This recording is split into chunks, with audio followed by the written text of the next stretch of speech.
Halo Ngominers, apa kabar? Kembali kita berjumpa di Ngomin. Nah, ini adalah preview pertandingan big match, super big match, salah satu pertandingan yang paling menentukan dalam memperebutkan Scudetto musim 2024-2025.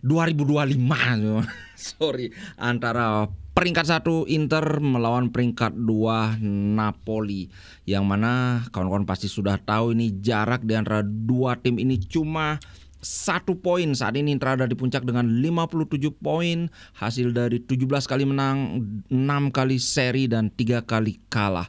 Sedangkan Napoli ada di peringkat 2 dengan nilai 56 poin, hasil dari 17 kali menang juga, 5 kali seri tapi 4 kali kalah. Kalau menurutku Napoli dan Inter ini secara anggaplah kalau kita memposisikan diri bukan sebagai fans Inter saat ini, yang manapun menang di antara Inter ataupun Napoli, keduanya itu layak mendapatkan juara karena satu, permainannya paling konsisten. Ya tentu saja ada kalah, ada seri, tapi kalau kita lihat secara overall Inter dan Napoli paling konsisten. Tentu saja itu dengan tidak mengesampingkan bahwa Napoli cuma main satu kompetisi saja, nggak main di Coppa, nggak main di Super Coppa, nggak main di Liga Champion, Liga Malam Jumat dan sebagainya.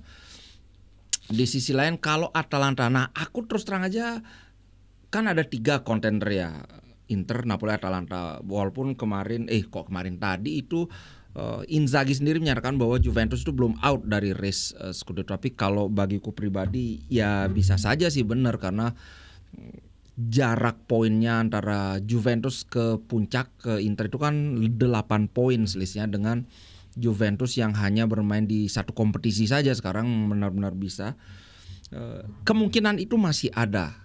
Kalau yang Lazio atau Milan itu barulah sudah enggak, karena Milan tuh udah terlalu jauh di peringkat 8 dengan 41 poin, apalagi ngelihat permainan mereka yang benar-benar tidak konsisten, enggak akan. Juventus ini masih ada kemungkinan.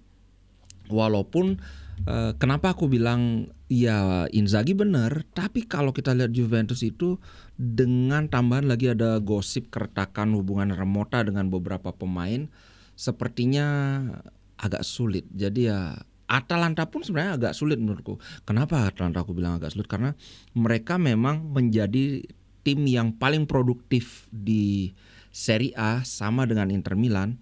Tapi aku ngeliat gameplay mereka tuh nggak lengkap. Mereka itu cuma tahu nyerang. Mereka nggak tahu cara gimana bermain ketika mereka harus bertahan.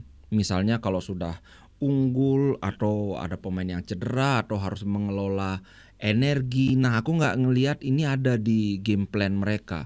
Kalau Napoli lengkap, nyerang bisa, nahan bisa. Inter juga begitu. So menurutku kalau perhitunganku nggak salah ya Scudetto tahun ini antara Inter atau Napoli. Untuk saat ini tentu saja bagiku Inter lebih sedikit diunggulkan karena bermain di 3 kompetisi tapi bisa ada di atas Napoli. Menurutku itu suatu yang hebat. Walaupun tentu saja bisa jadi bumerang kan, bisa jadi kelelahan. Apalagi sekarang kita tahu Inter itu sedang krisis. Seperti yang dikatakan Inzaghi, yang cedera itu sebenarnya nggak banyak, 4. Masalahnya 1 kiper, yang 3 ini wingback. Sedangkan wingback di era Inzaghi itu adalah pemain yang benar-benar maju mundur. Kalau kawan-kawan lihat 3 musim Inzaghi pegang Inter itu hampir nggak pernah wingback kiri itu main 90 menit. Baru di musim ini aja berapa kali ya? 3 kali kalau nggak salah aku hitung Di Marco main full 90 menit. Tapi kalau sebelum-sebelumnya itu nggak pernah. Kalau Dumfries staminanya memang bagus sekali, ya bisa dia dikocok sampai 90 menit gitu.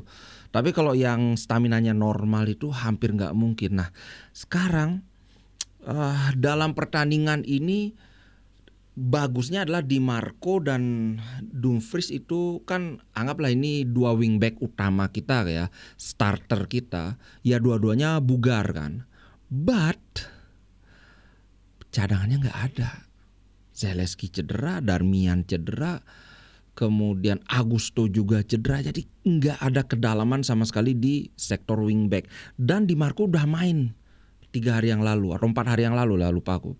Hari Rebu udah berapa ya? 3 hari kayaknya. Sudah main lawan siapa itu? Lawan Lazio. Walaupun dia kelihatan main mode hemat tenaga. Dan jangan lupa di pertengahan minggu nanti masih main lagi. Siapa yang mau dimainkan nanti? Jadi ya ini pusingnya Inzaghi sekarang. Saking pusingnya Inzaghi sampai-sampai dia bilang bahwa dia mencoba memainkan siapa namanya itu, Korea sebagai wingback. Kemudian satu lagi, baru tadi aku bahas di kontenku yang sebelumnya, Korea dan siapa lagi satu ya? Fratesi, baru ingat. Korea dan Fratesi dicoba di posisi wingback. Kalau Fratesi mungkin masih bisa karena physicality oke, dia sprintnya juga oke, tapi Korea kayaknya enggak. Sehingga menurutku lebih masuk akal kalau Inzaghi bermain dengan kayak babak kedua lawan Lazio itu.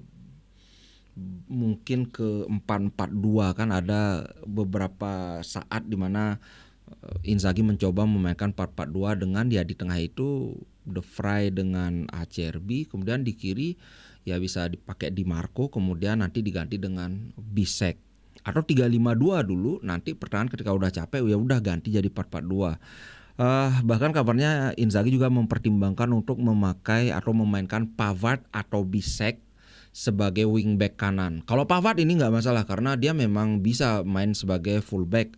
Kalau main sebagai fullback bisa, main sebagai wingback mestinya bisa juga. Nah, Bisek nih yang agak gini, karena aku ngeliat profil seorang Bisek ini bukanlah profil seorang yang, kalau kita ngelihat wingback itu kan yang lincah, yang yang gesit gitu. Kalau bisa kok kayaknya susah. Tapi kita lihat aja nanti, kan belum tentu, siapa tahu. Karena kemarin itu sempat aku ngelihat Bastoni main di wingback, ya ternyata cukup bisa mengimbangi permainan Lazio. Nah, inilah yang akan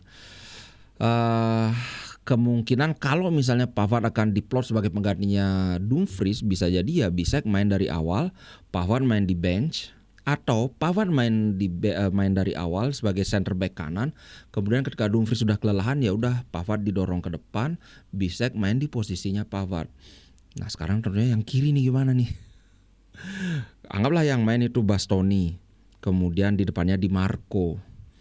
Kalau Bastoni diganti berarti kan kemungkinan itu si Acerbi yang geser ke kiri, De Vrij yang main di tengah.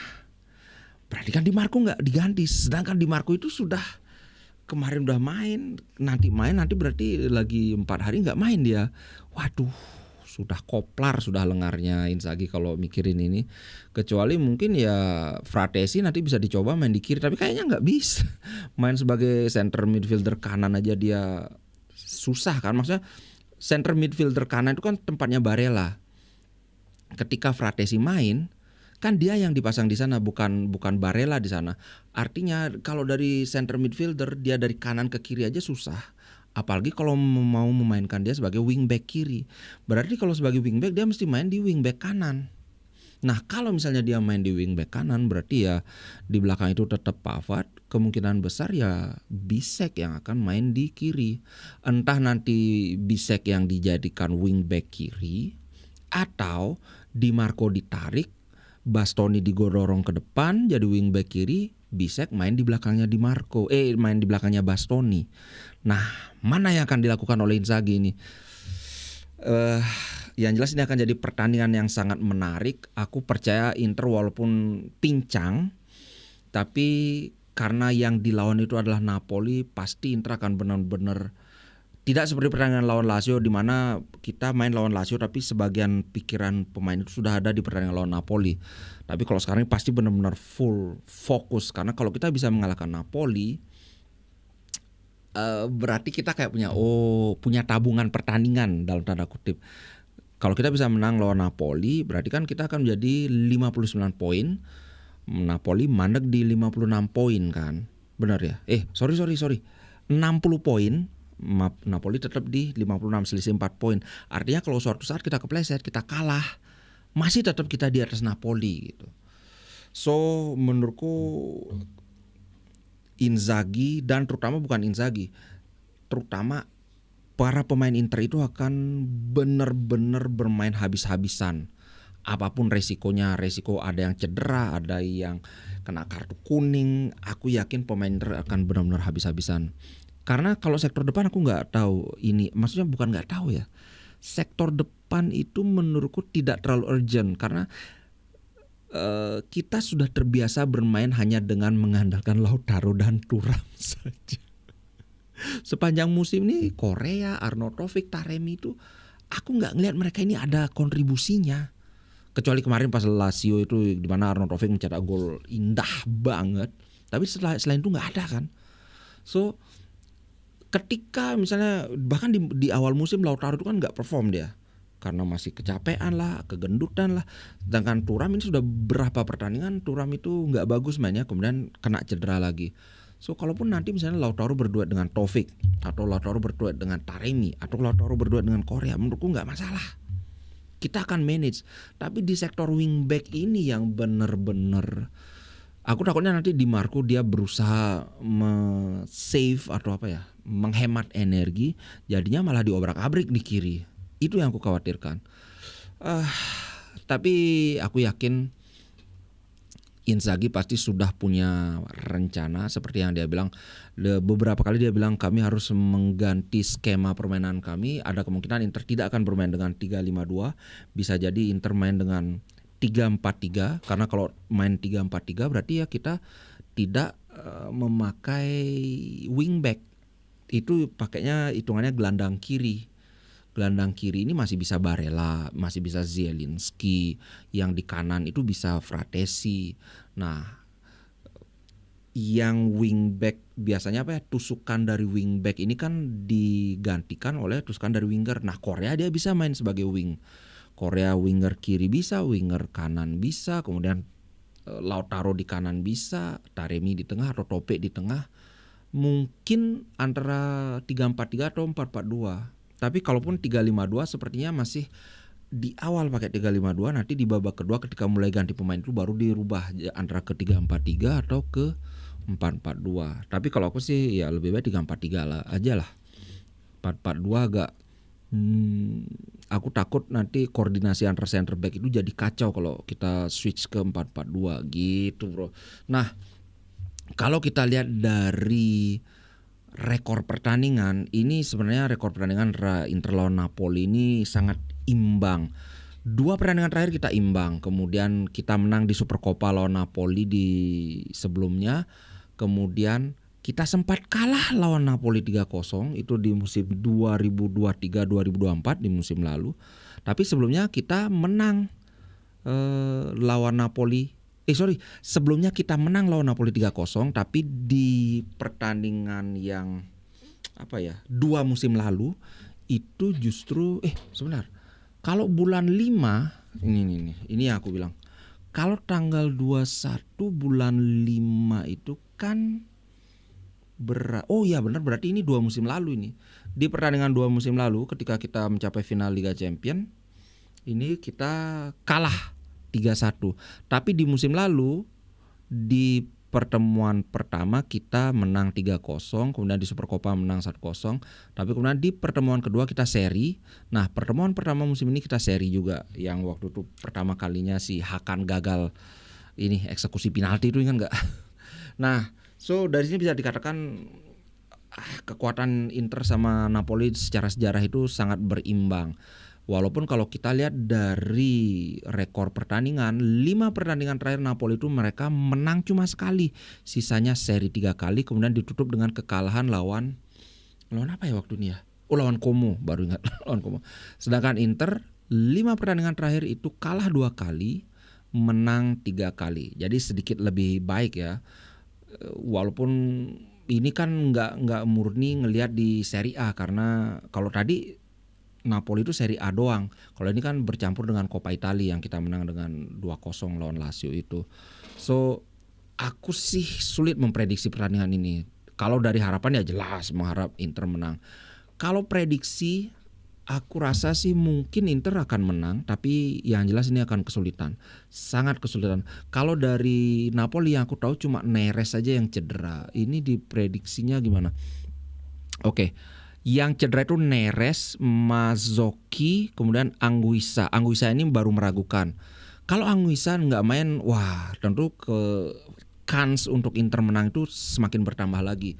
Neres ini salah satu andalan banget, apalagi mereka ditinggal sama Kvaratskhelia, jelas mereka sangat ngandelin si Neres. Tapi kalau nggak salah dia sudah berubah pakai 3-5-2 lagi. Eh, nggak terlalu pengaruh cederanya Neres karena Neres ini kan winger. Ketika dia pakai 3-5-2 ya dia nggak pakai winger, ya ada atau nggak Neres sama aja kalau formasinya 3-5-2. So kita lihat saja nanti. Kalau aku sih aku setuju dengan prediksinya ini. Prediksi dari bola.net, mereka memprediksi bahwa Inter akan memenangkan pertandingan 1-2. Cuman ada satu yang harus dikabarkan.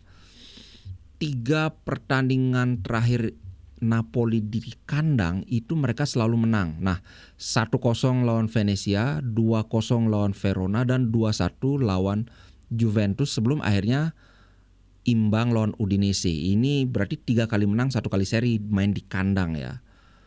Sedangkan Inter main tandang dalam 3 laga tandang terakhir itu 1-1 lawan AC Milan, kalah 0-3 lawan Fiorentina, dan kalah 0-1 dari Juventus. Bukan hanya nggak pernah menang, tapi kalah 2 kali seri sekali. Bagaimanakah padahal kalau aku ingat-ingat itu musim lalu, 2 musim lalu, Inter itu jago tandang loh. Jago tandang, banyak yang bilang spekulasinya itu karena memang rumput di San Siro itu jelek.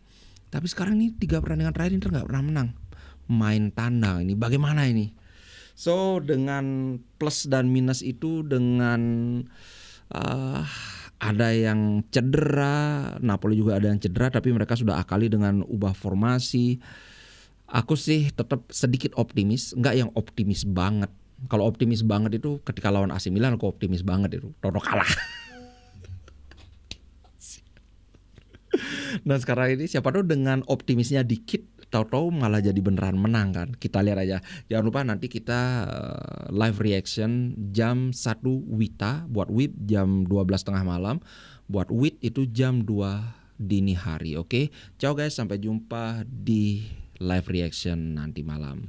Terima kasih.